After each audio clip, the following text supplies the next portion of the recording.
The honourable member for Halifax Needham. Thank you, Mr. Speaker.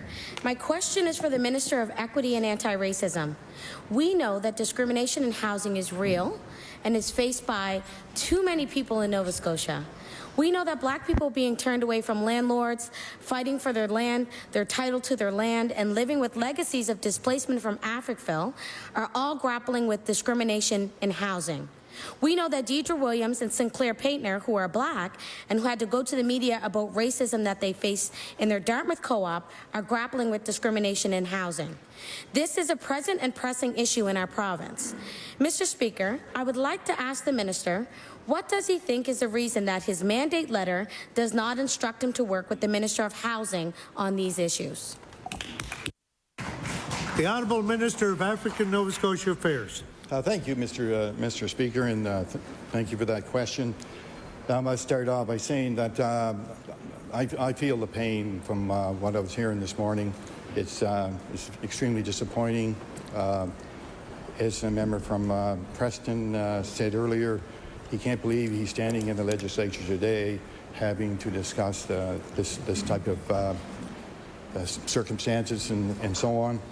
Mr. Speaker, we know there are unfair differences in many of our systems, and when racialized communities don't have the same responses, the same outcomes. So government is committed across all departments, including housing, Mr. Speaker, to address the inequities that are occurring, that have occurred, and we have to do much better. The honourable member for Halifax Needham. Thank you for that answer, Mr. Minister.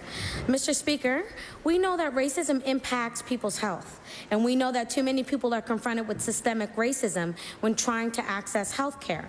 The Canadian Public Health Association recognizes that racism affects the health of individuals and populations. This is the case for the Black community in the south end of Shelburne, who are left wondering about the connection between the dump in their backyard and the high rates of cancer in their community.